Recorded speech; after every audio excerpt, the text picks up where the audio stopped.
Great. All right, welcome everyone. I see some familiar names and some new ones. So I'm going to introduce myself. I am Pam Bash, Director of Development here at Code the Dream. Welcome to this panel discussion. I think everyone is in for a treat to have some executives from a wonderful global company such as MetLife with us today to talk about their experiences. We have with us today Andrea Douglas, Anika Wall, Hank Chang, Marcus Smallwood, and I believe Lloyd Stoddard Green. I'm going to start off. I would just ask, I have some questions for the panelists. We 100% encourage participants to ask questions in the chat. I know they're going to be happy to answer them. But before I start with my questions, just wanted to give each of the panelists an opportunity to introduce themselves, perhaps talk a little bit about what you do at MetLife and just a glimpse of your background. I'm going to start off alphabetically, so I will start with Andrea. Great, thanks so much. Good morning, everybody. My name is Andrea Douglas. I have been with MetLife for going on 20 years now. MetLife is a wonderful company, as a lot of us have been around for a long time. I am originally from the Chicago area, spent a couple of years in New York, and now call the DMV, Washington, D.C. area home. Probably will be here for a while.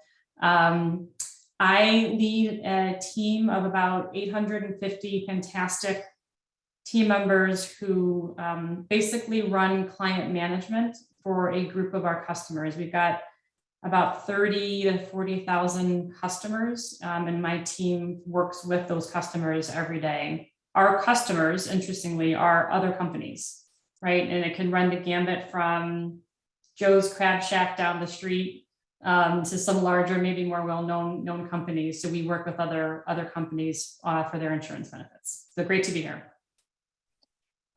Thank you, Andrea. Next, Anika. Hi, everyone. I am Anika Wall, and I'll follow suit with Andrea. And I've been with MetLife for 9 years. I too am from the Chicago area, spent a lot of time in Atlanta, and now have settled in the Durham, North Carolina area. And I've been here for about 20 years. I have an IT background. I majored in computer information systems as an undergraduate and then went on to get my MBA. It started out as a computer programmer with IBM, and I was with IBM for 16 years. And now I'm at MetLife as the head of production enablement. And my team, we focus on performing quality assurance on all of the claims that are processed for MetLife's customers and policyholders. We also focus on scheduling and forecasting all of the customer service reps that sit on the phones. My team also manages the interactive voice recognition systems. So if you were to call an 800 MetLife number, then you would be interacting with one of my voice recognition systems. And then finally, we train. So all of the customer service reps or the claims associates who help and support our customers, my team performs all of the training for those when they're new hires to MetLife. So we have a fabulous team, lots of different activities that we perform, but we're always on the move and there's never a dull moment. Great. Hank Chang. All right. Good morning, everyone. My name is Hank Chang. I am a 16-year vet here at MetLife, but I was actually an electrical engineer out of my training. So I worked in IT consulting for a little bit as an electrical engineer at a startup, and then came to MetLife 16 years ago. I work in our investments team. I cover variable annuity hedging. So I trade derivatives to cover rates, equity, currency, and credit markets. And I grew up in North Dakota, but am currently in New Jersey. Great. Lloyd Stoddard Graham. Hi, everyone. My name is Loy. I've been at MetLife for almost 20 years, much like Andrea as well. I started here in the New York area and I still live in the New York area. I lead our business development efforts for one of our products, which is legal plans. If you haven't heard about it, take a look at it. It's providing legal insurance for individuals, and it's kind of like having an attorney on retainer. My team is responsible for the pricing, the marketing, the implementation of all our new customers that we bring legal plans on board for. Great. And Marcus Smallwood. Hi, everybody. My name is Marcus Smallwood, and I'm so excited to be here. I'm up in Montana right now. I'm on vacation, but there was no way that I was going to miss this discussion. We have been excited to speak to you guys, I think, since July. So thank you so much for having me. I've been at MetLife, like Hank, for 16 years. I knew that's a good year to start, Hank, back when we did. And so I currently am the regional vice president for our Western region in our regional business sales. So we are responsible for selling to our customers that have 5,000 or less employees. I work with a lot of the folks that you've already talked to on the phone here as well. But my territory for my team, which makes up about 35 associates within the Western region, spans from California to the Pacific Northwest, up in Seattle, Phoenix, and Arizona as well. And we're lucky enough to have the island states of Hawaii as well. So that's a lot of fun.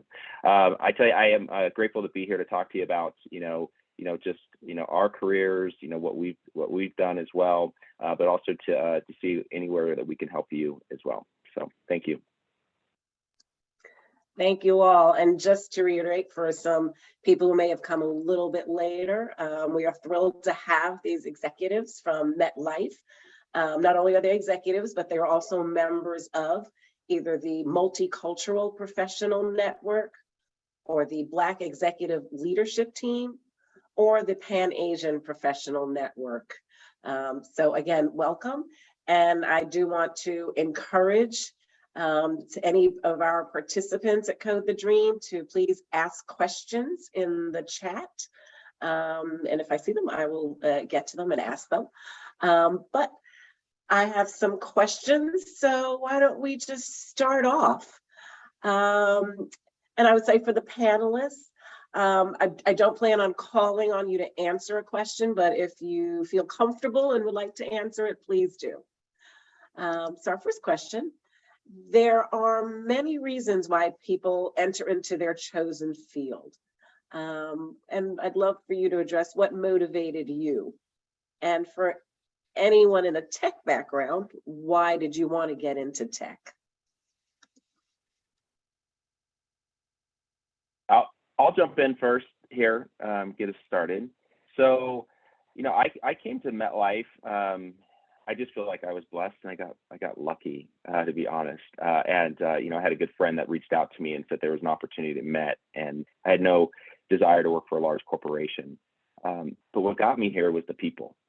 And so as I was interviewing for the role, I was meeting with people that I'd always asked them, how long have you been here? And they didn't say 2 years or 3 years. And I'm sure there was folks that were in that situation, but the majority of the folks that I met with were 30 years.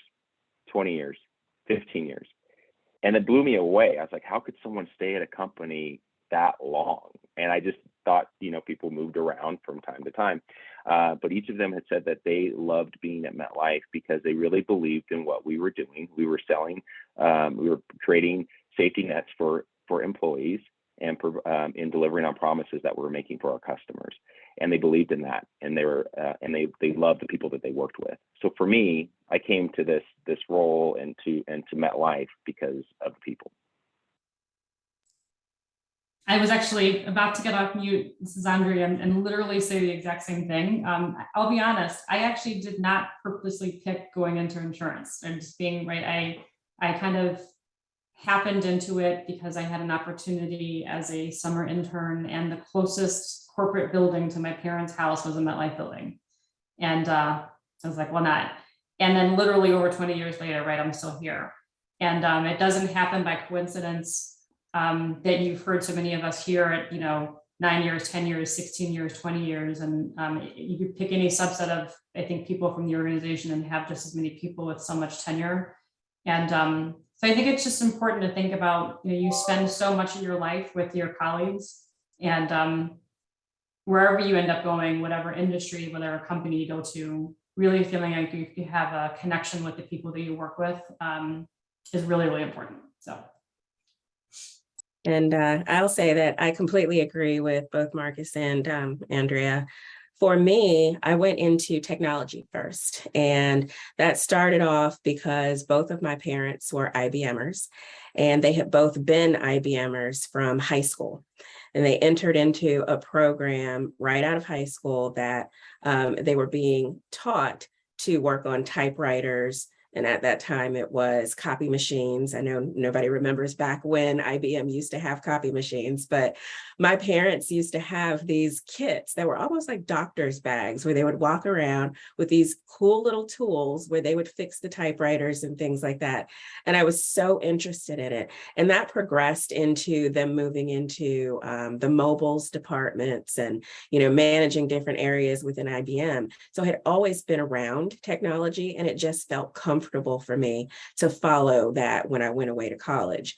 Now, as soon as I came out of college and went into my first job, immediately people started to say to me, well, I think you'd be great as a project manager. You have such great organizational skills. You have this or that or the other.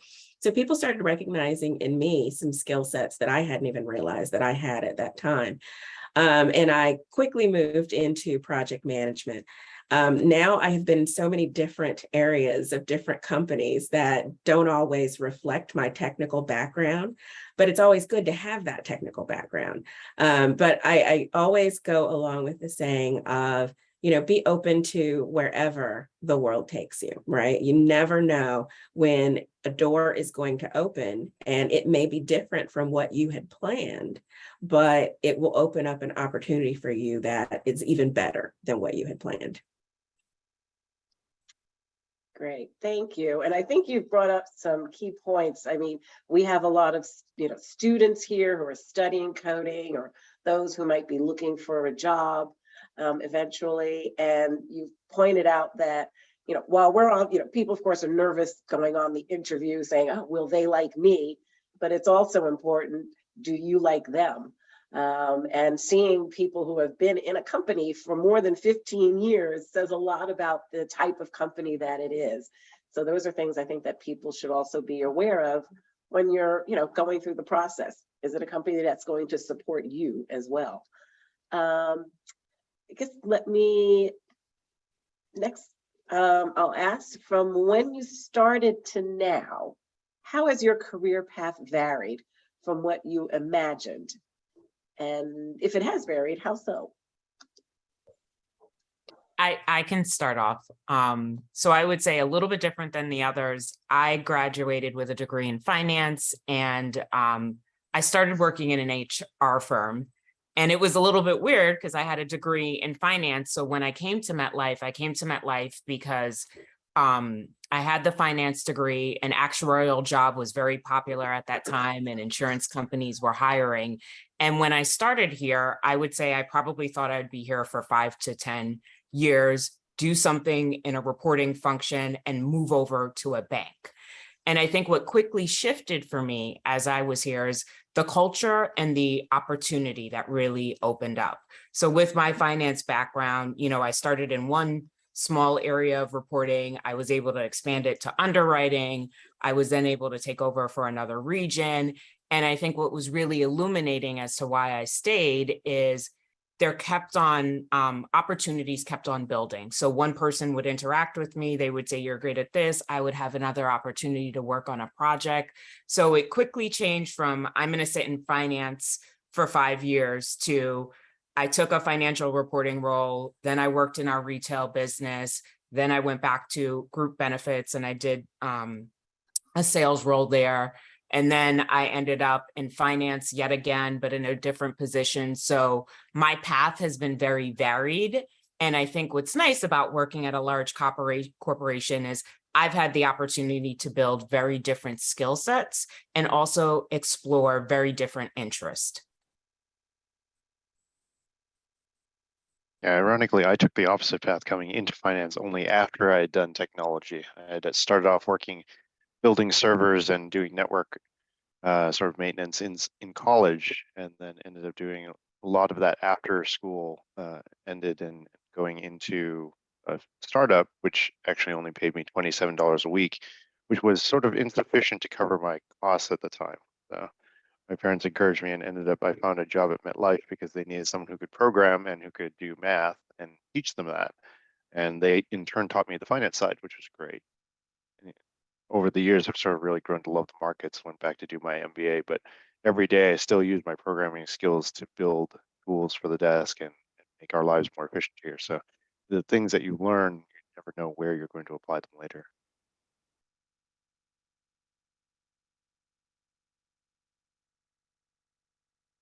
Yes, ooh, let's see, I think we have a question. Yes, what gives you satisfaction and fulfillment in your current professions? So, oh, go ahead, Andrea. I'll go just really quickly away. My team supports our customers, and nothing makes me feel better when we have been able to overcome some obstacle for the sake of delivering for our customers. In fact, Marcus and I were just emailing today about, we've got a customer who wants something and it's a little bit kind of out of the box. Can we figure out a way to make a way? Right. And that's just like, and 9 times out of 10, when we do that, like, it's not just one person that's figuring it out. You're having to kind of bounce ideas off of each other. And I think, frankly, it kind of goes back to the point of like the teamwork and the collaboration and really enjoying the colleagues that you work with. We push each other, we challenge each other, but we're all kind of rowing in the same direction, all for the sake of delivering for our customers. And it's just, look, we don't always get it right. Sometimes we miss something, and that's obviously disappointing, but to be able to celebrate those wins together as a team and knowing that we're really delivering for our purpose is just, that's what gets me up in the morning. Yeah, I would agree, Andrea. And I just love that when we can celebrate those wins together. But what I also found too is that being there for one another in the tough losses as well has been something where has helped us grow quite a bit, and it's gotten us closer together. And we have a lot of passionate people at MetLife, and we care so much, and then we push the organization because we're a great company, but we feel like we can do better, right? And so we are pushing the status quo constantly, and that challenge, is exciting to get up every day to try to get things into a better place. And what we find too is when we have that culture, we become more than just friends; we become family as well. And so as we're celebrating not in just the milestones that are important for our business, but for each of our personal lives as well. And so it's been a very exciting time. I wake up every day ready to go and be there for my team. Yeah, I would agree with that too, Marcus. And to your point of, our culture and pushing us to do better all the time. We have within MetLife a survey that goes out to our associates that is called My Voice. And in that survey, we ask our associates to provide us with feedback on what can we do better, right? How can we support our customers better? What systems do we need to make their jobs easier? Are they feeling like they are empowered?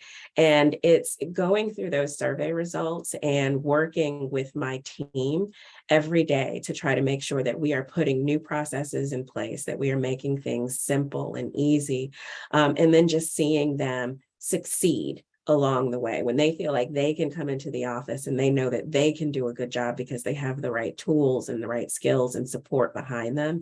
That gets me jazzed every morning. So it's like, not only for Andrea, looking at our external customers, but it's also our internal associates. And to Marcus's point, our family members, that we want to be happy, and it's making them happy is really what gets me. So well said. So right. Thank you. You touched a little bit on this, but what are some of the challenges that you faced in your career, and how have you overcome them?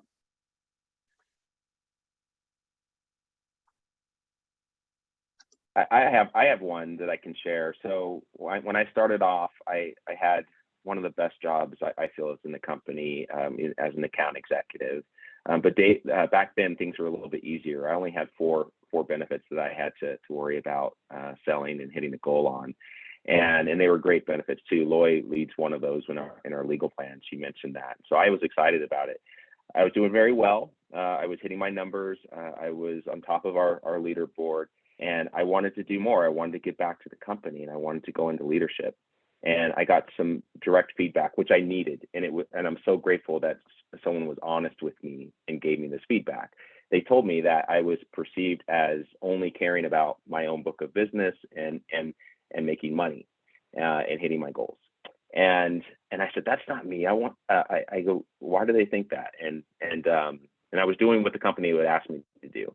So I needed to be a bigger picture thinker. And so I needed to raise my hand for different projects and do things that didn't just benefit me, but benefited others in the company. And so I did that. I tried new things. I stretched myself, made myself uncomfortable, took different roles within the company that people were scratching their heads. Why would I do that?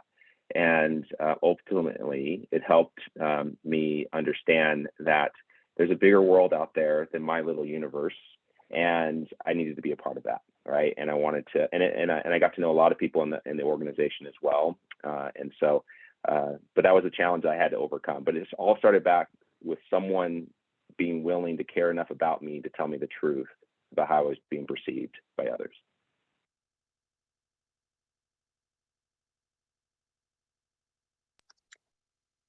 Would anyone else like to discuss their challenges? All right, so I'll talk a little bit about a recent experience. It's been about a year and a half now. And I, coming from the information technology side of MetLife, decided to make a change in my career and move over to global customer service and operations, which is where I am now.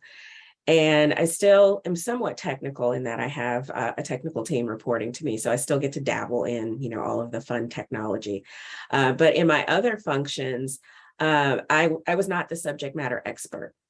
And so I would say, when you are leading a team and you are not the, residing expert of all of the team members, you really have to rely on your team members to share their knowledge, to help you overcome that skills gap and, really go uphill very quickly to learn what you don't already know. So I would say the biggest challenge for me in the role that I am in now was closing that gap on understanding what do I know, what don't I know, who can I rely on in my organization, who do I need to bring with me when I have conversations about certain topics, things like that. And I've come to the point to where I know I don't have to know everything. I don't have to be the expert in the room every time I go in, but as long as I have a really solid team around me and people that I can trust, then we can all be a success. So that was a challenge I had to overcome. For anyone in tech, could you talk maybe a little bit about what challenges you have faced entering or being in tech, and how did you overcome those?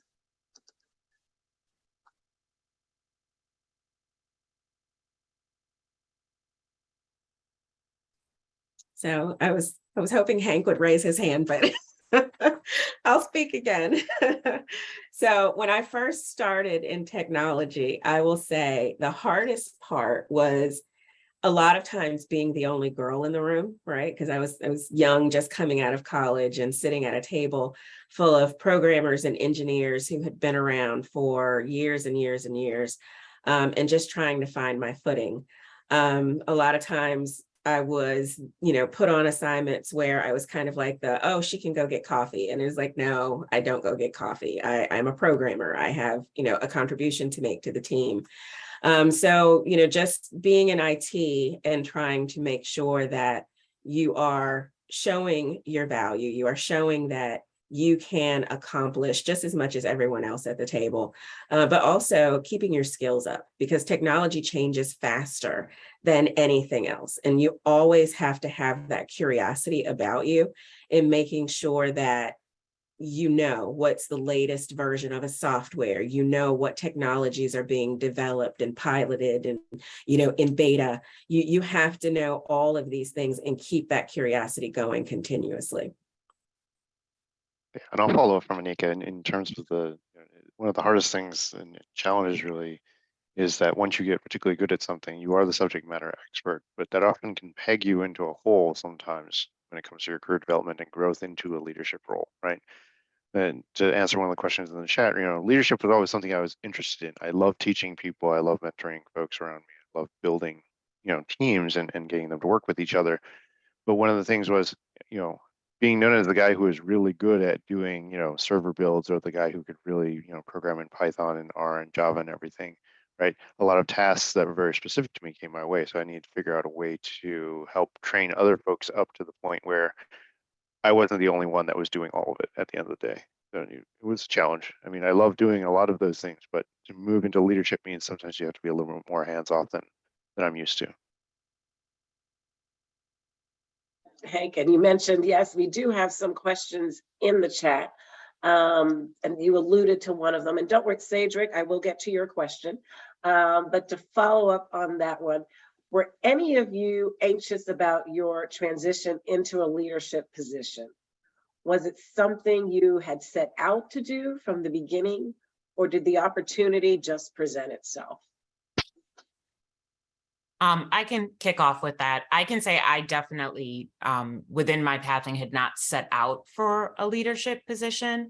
I think that there were multiple training opportunities and experiences that I went to, one in particular at Dartmouth, that really changed the perception of my mind into whether or not I could do it. And it also got me really excited about developing into a leadership role and being more than, or taking on something different than being an individual contributor. So for me, it was a conscious decision, probably after working here for 10 years, that I was going to change my path and go into a leadership role. Yeah, I definitely needed my village to prop me up. I actually remember going to a emerging leaders program. Someone decided maybe you could be a leader at some point. We want to send you this development program. It was just internally at MetLife. And I remember calling my husband when I got there, and it was like, they picked the wrong person. I'm not supposed to be here.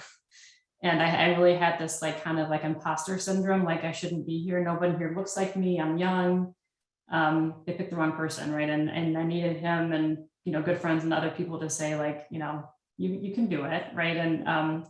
And I still need that throughout my career as I've made different changes, whether it's just going into a different part of the company or taking a big risk in something. And so I know for myself personally, having people around me, whether it's colleagues, friends, or family, that are my cheerleaders. And I try and be that for other people.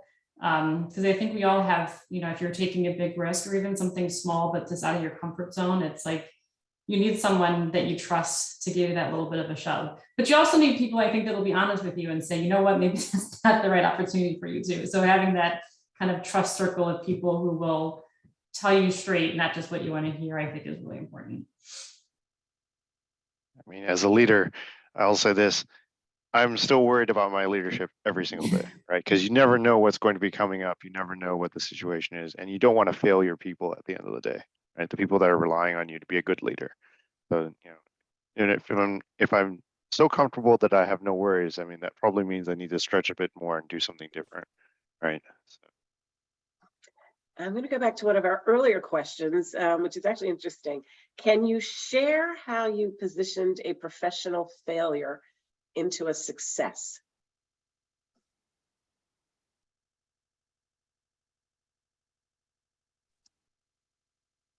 I think this one has everyone thinking.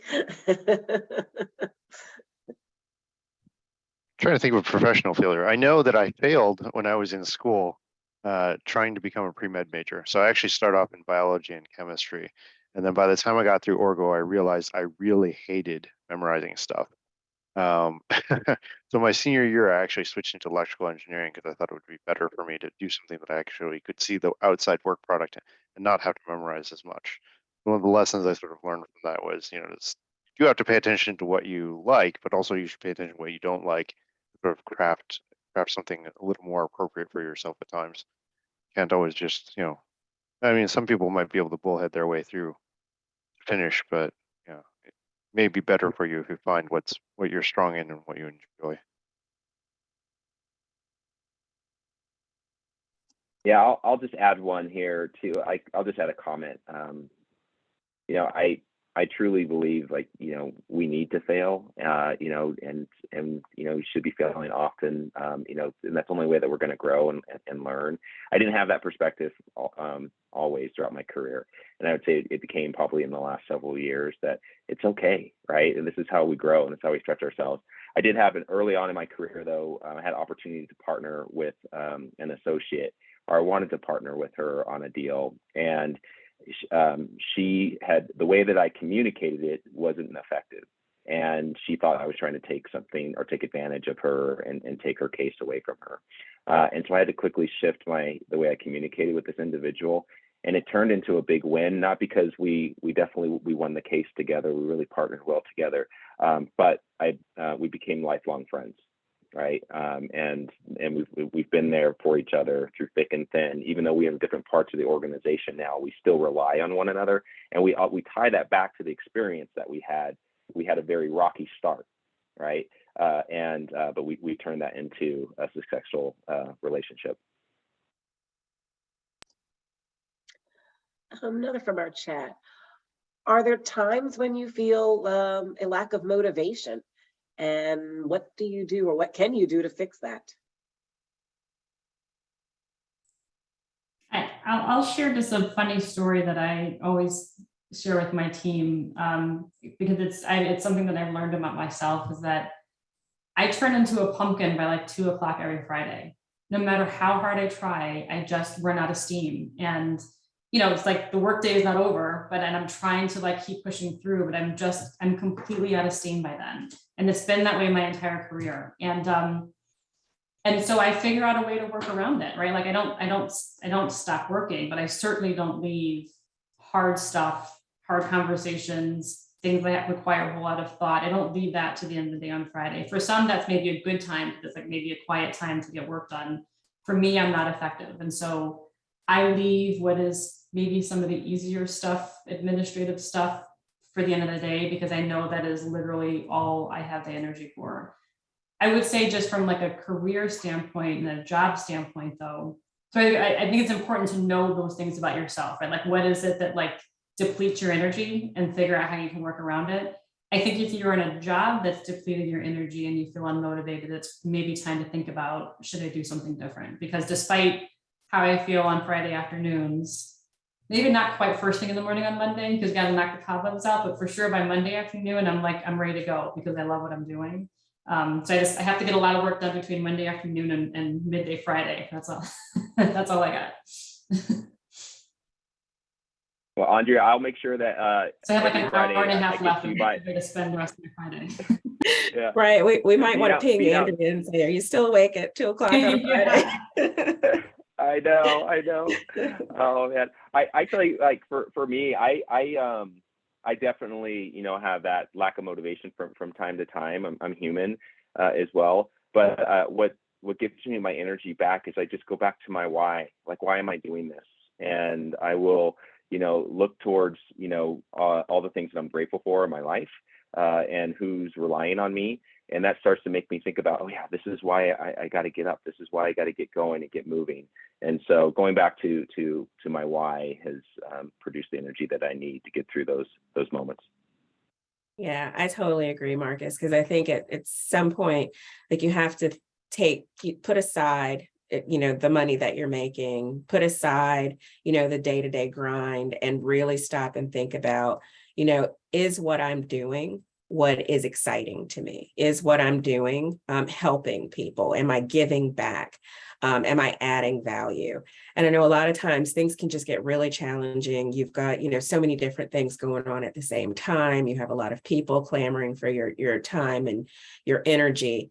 And sometimes just kind of taking a step away for a moment and saying, you know, I'll come back to that, you know, it's going to require a lot of effort and energy for me to figure that problem out. Just taking a step away from it, maybe going out and interacting. Like, sometimes I'll walk the floor with my associates and I'll just like sit and talk with them and see what's going on with them, you know, have like a coffee break, or, you know, just a quick motivational discussion and help motivate them, not worrying about myself.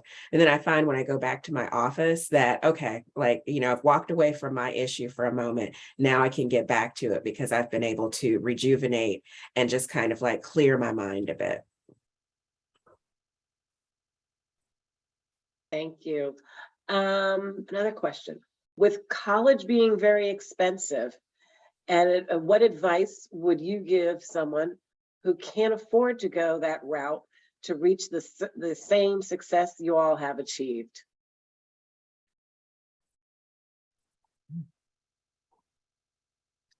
I'll jump in first here. Oh, go ahead, Lloyd. No, Lloyd, No, you go. You go. Okay. I would just, thinking through that, it is expensive. It is. I have 3 kids that that's what keeps me up at night, because they're going to be starting to enter into that college phase. The first one very soon, and it does concern me. But what I would say is, get experience, right? You've gotten so far in life. Continue to use the skill sets, personality that you have, the people that you know, and hustle and grind and talk to people and tell them what's important to you. Ask questions, and get people that really believe in you to talk to other people for you. Get those champions, those sponsors for you. Real life, there's nothing that can replace real life experience. I love that I was able to go to college and get that. I needed that, and we put a big focus on that in careers. However, we need experienced people as well, right? And so you have an opportunity to do that. So just keep grinding and developing those networks where you can.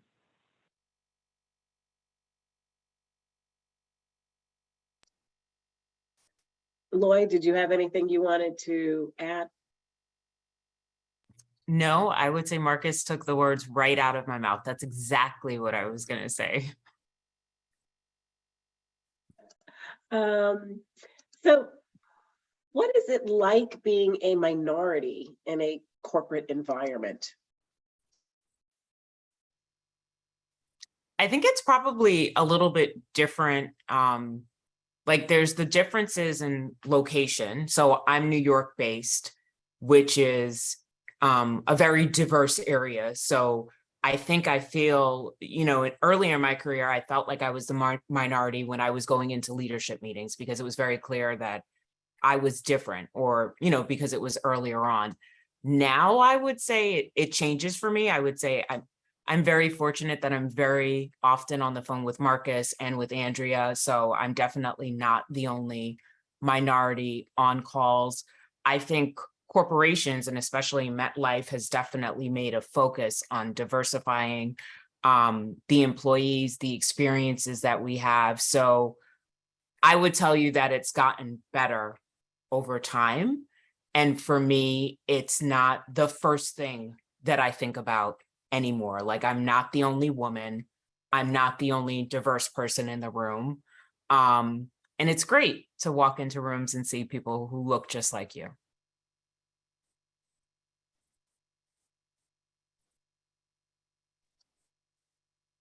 Yeah, I completely agree with Loy. I mean, so Marcus, Andrea, Loy, and I are, I want to call us all co-chairs of the Black Executive Leadership Team at MetLife, which is a group that we just started this year.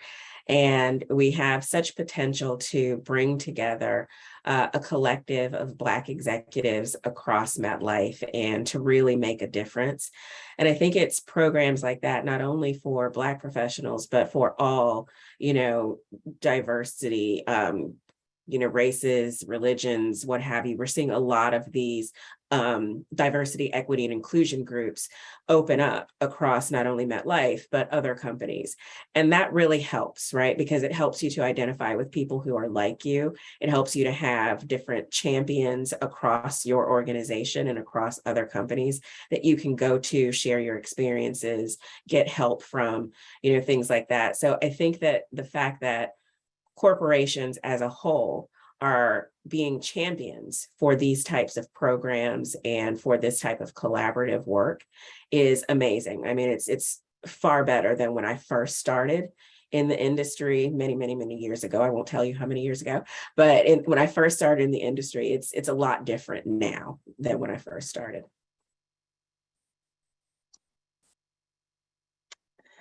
In the chat, another question. What leadership characteristic or characteristics did you sharpen to create or mold or become the present you?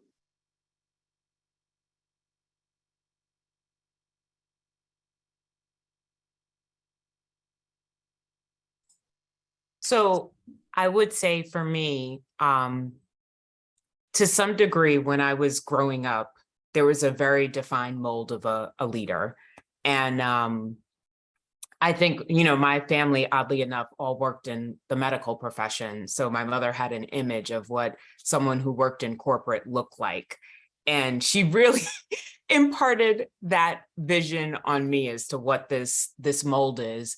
And to some degree, I would say when I started working, I was trying to fill that mold that my mother had set out for me. And I think as I matured and definitely developed and built teams, being my authentic self became the most important characteristic to my success. I would say that being able to be my true self with my team, letting people in into who I am, definitely developed stronger relationships. And, you can be a Barbie doll or some other stick figure and say the perfect things or do what's set out for you, or you can be human. And I think everyone's expecting all of us to be human. So really, I love to laugh. I love to crack jokes with my team. I love to have their back, and I want them to have my back too. I want them to know that I'm a confidant for them. And I think that with them knowing who I am and being able to be themselves, it's really been helpful. Someone on my team called in, they're like, oh my gosh, blah, blah, blah. Saw this person on the team on the phone. And I'm like, yeah, I know. And they're like, you never said anything to me that he was sitting on his cell phone. I'm like, I think we're human. We spend 10 hours in the office all day. I would not expect someone to not touch their cell phone. So this is not a conversation that we should have. And I think in that moment, one, she was comfortable bringing the topic to me, and it's such a minor topic, but two, saying we're human and we're in the office for 10 days, 10 hours is a very real statement.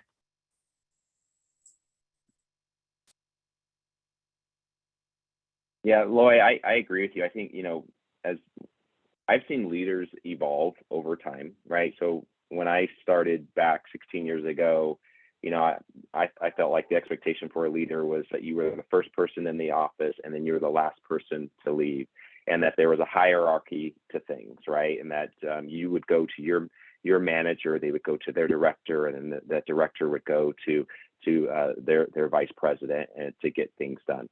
And so we're trying to break down those barriers. And so I want to make sure that I'm perceived as approachable, that anyone in any position, it doesn't matter. I rarely say that I'm a vice president, by the way. I just feel like I'm part of the team and we're all in this together. And we need, and so that's where I'm at in my leadership, is like, how do we get to collectively get results that we're looking for as a team, and breaking down those barriers of hierarchy in the organization. And I think we've done a really good job at that, by the way.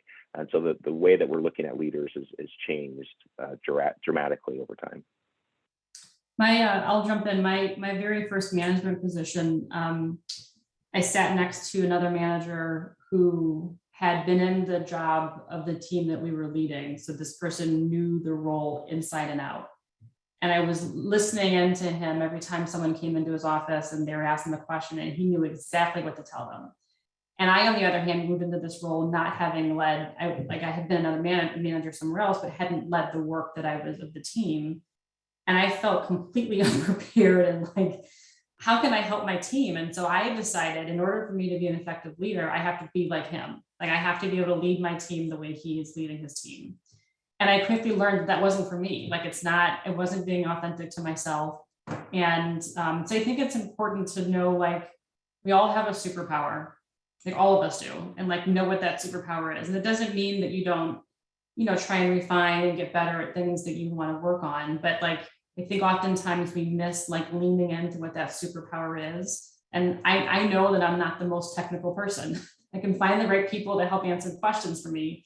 But I think I'm really good at like removing barriers and being really, really close with my team and helping them feel comfortable and helping them be successful. So I lean into that. So I would just encourage, as you're thinking about your career and what's next, like know what your superpower is. And maybe you're lucky enough and you have like 4 or 5, like, but know what it is and lean into it, rather than kind of like focusing on maybe the things that you're not as strong at.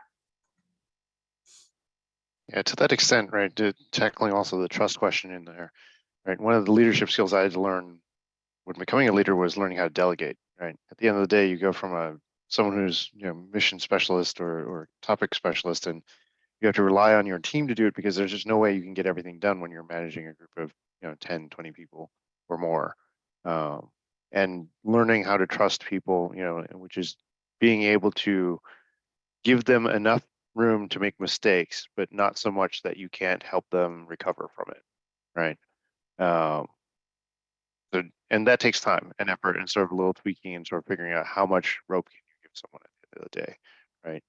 But trusting them that when you give them a set of constraints and then understanding that my communication skills at the very beginning weren't always the best, so understanding that your instructions may not come across the way you think they might, right? So the inputs I give and the outputs I want, right? Giving them the comfort to create a solution on their own in the middle, and then figuring out what they come out with the output. That's what I'm checking at the end of the day. That took some time to work through as a leader, but that trust is important on a team, right? The willingness to say that someone else can do it or someone else has it and has that portion of the responsibility, and I don't have to look at every single piece of it. At the end of the day, is something that is critical for anyone who manages a team of more than one. Yeah, you've all mentioned teams, and Hank was referring to a question in the chat. Can you define trust in a team? And I think, Hank, you answered that. I wanted to give anyone else the opportunity to also sort of address that question.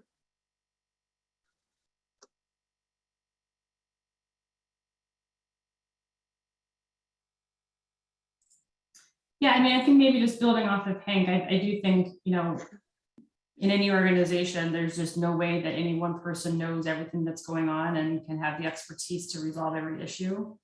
And so you've got to trust that the peers that you work with, whether if it's leadership, counterparts, people on your team, whomever, that they got what they got and they're going to run with it.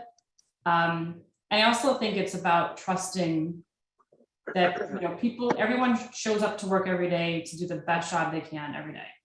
You have to trust that and really believe it, because sometimes we're not going to see eye to eye. Sometimes someone's going to do something or say something that you might like vehemently disagree with.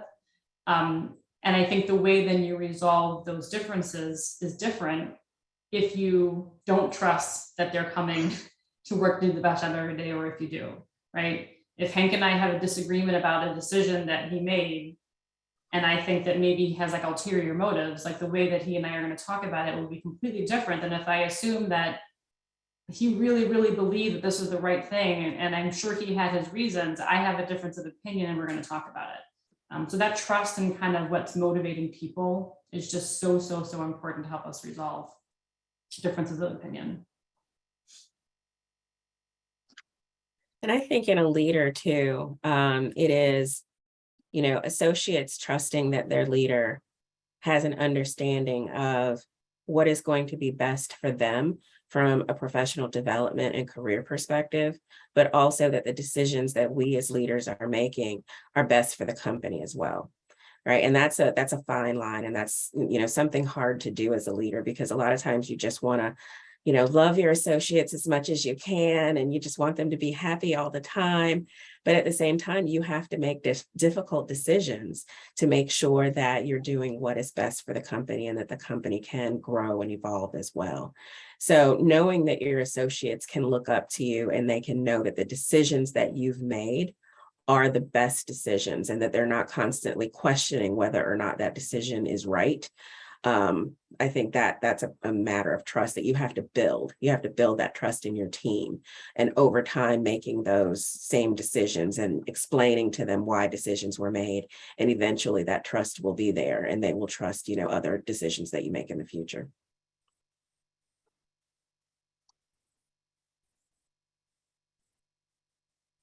Pam, I think you're on mute. Sorry. Yep. Thank you. We are coming up on time. I have sort of one last question that I would love for each of you to answer. The question is, throughout your career, no, sorry.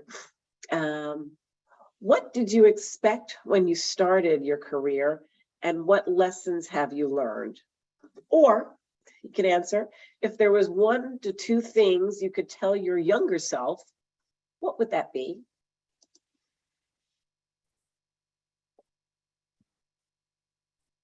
I'll start us off here. I'll start with what I tell my younger self, and my younger self is much younger than my current self, by the way. But I would tell him, be patient, right? And that things don't happen overnight, but time moves a lot faster than you think it does, right?